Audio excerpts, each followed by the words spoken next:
பார்த்திபன் கனவு பாகம் 2 அத்தியாயம் 7 திருப்பணி ஆலயம். கடந்த அத்தியாயத்தில் துர்க்கையம்மன் ஆலயத்திற்கு பக்கத்தில் போடப்பட்டிருந்த பந்தலுக்கு மந்திரி மண்டலத்தாரும் மற்ற அதிகாரிகளும் வந்து சேர்ந்தாங்க. அதுக்கப்புறம் என்ன நடந்தது? வாங்க கதைக்குள்ளே போகலாம். சக்கரவர்த்தியும் குந்தவியும் முதலில் கோயிலுக்குள்ளே சென்று அம்பிகையை தரிசித்து விட்டு வந்தார்கள். கோயில் குருமார்கள் தொடர்ந்து வந்து சக்கரவர்த்திக்கும் மற்றவர்களுக்கும் விபூதி குங்கும பிரசாதங்களை அளித்து மலர் மாலைகள் சூட்டி முழக்கங்களுக்கிடையே சக்கரவர்த்தி தம் திருக்கரத்தினால் ஆச்சாரிய ஸ்தபதியின் தலையில் பட்டு பரிவட்டம் கட்டினார். பிறகு உயர்ந்த பட்டு வஸ்திரங்களும் 100 பொன் களஞ்சுகளும் வைத்திருந்த தாம்பூல தட்டையும் அவரிடம் கொடுத்தார். அவற்றை ஆச்சாரிய ஸ்தபதி வாங்கி கண்ணில் ஒற்றி கொண்டார். அவ்விதமே அங்கு வந்திருந்த 100கணக்கான சிற்பிகளுக்கும் மந்திரி மண்டலத்தாருக்கும் மற்ற அதிகாரிகளுக்கும் தலையில் பரிவட்டம் கட்டி பட்டு வஸ்திரங்களையும் பொன் களஞ்சுகளையும் பரிசளித்தார்கள். பின்னர் மந்திரி மண்டலத்தின் தலைவரான விஷ்ணு சர்மர் எழுந்து சபையோரை பார்த்து பேசினார். பல்லவ ராஜவம்சத்திலே தோன்றிய பெயர் பெற்ற மன்னர்களின் வீர தீர பராக்கிரமங்களை அவர் வர்ணித்தார். அவர்களில் கடைசி மன்னரான மகேந்திரவர்மரின் அற்புத குணாதிசயங்களை புகழ்ந்தார்.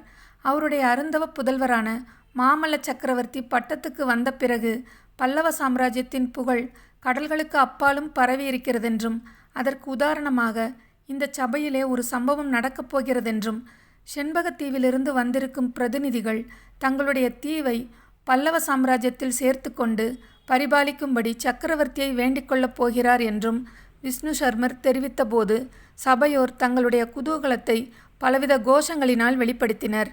மீண்டும் அமைச்சர் தலைவர் கூறியதாவது: மகாஜனங்களே, காஞ்சியும் மாமல்லபுரமும் பல்லவ சாம்ராஜ்யத்தின் இரு கண்களாகும். சாம்ராஜ்யத்துக்கு தலைநகரமான காஞ்சி எவ்வளவு முக்கியமோ அவ்வளவு துறைமுகப்பட்டினமான மாமல்லபுரம் நெடுநாளாக முக்கியமாய் இருந்து வந்தது. ஆனால் காலஞ்சென்ற மகேந்திர சக்கரவர்த்தி இங்கே சிற்ப திருப்பணியை ஆரம்பித்த பிறகு காஞ்சியின் பெருமை சிறிது தாழ்ந்து மாமல்லபுரத்தின் புகழ் ஓங்கிவிட்டது. 8 வருஷங்களுக்கு முன்பு நமது சக்கரவர்த்தி பெருமான் வடதேசத்திற்கு படையெடுத்து சென்றபோது இங்கு நடந்து வந்த சிற்ப திருப்பணியை நிறுத்த வேண்டி இருந்தது. பாதகனான புலிகேசியை கொன்று வாதாபியை தீக்கிரையாக்கிவிட்டு திரும்பிய பிறகு சில காலம் தேசத்தில் இருந்த பஞ்சம் பிணிகளை நீக்கும் முக்கியமான பிரயத்தனங்களிலும் உள்நாட்டு சிறு பகைகளை அழிக்கும் முயற்சியிலும் சக்கரவர்த்தி ஈடுபட்டிருந்தார் என்பதை நீங்கள் அறிவீர்கள்.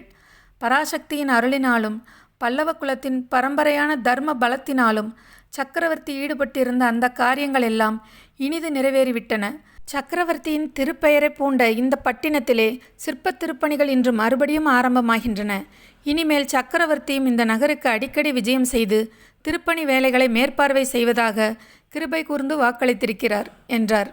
இவ்விதம் அமைச்சர் தலைவர் கூறி சபையோரை ஆனந்த கடலில் ஆழ்த்திய பிறகு செண்பகத்தீவின் தூதர்கள் சக்கரவர்த்தியின் சமூகத்திற்கு அழைத்து வரப்பட்டனர். அவர்களுடைய தலைவன் பேசியது தமிழ் மொழியே ஆனாலும் சற்று விசித்திரமான தமிழாய் இருந்தபடியால் சபையோர்களுக்கு புன்னகை உண்டு பண்ணிற்று. அந்த தூதர் தலைவன் சொன்ன செய்தி என்னவென்றால், செண்பகத்தீவின் வாசிகள் சுமார் 500 ஆண்டுகளுக்கு முன்னால் கரிகால் சோழரின் காலத்தில் சோழ நாட்டிலிருந்து அங்கே போய் குடியேறிய தமிழர்களின் சந்ததிகள். அந்த தீவை ஆண்டு வந்த ராஜவம்சம் சந்ததி இல்லாமல் சில ஆண்டுகளுக்கு முன்பு நசிந்து போய்விட்டது.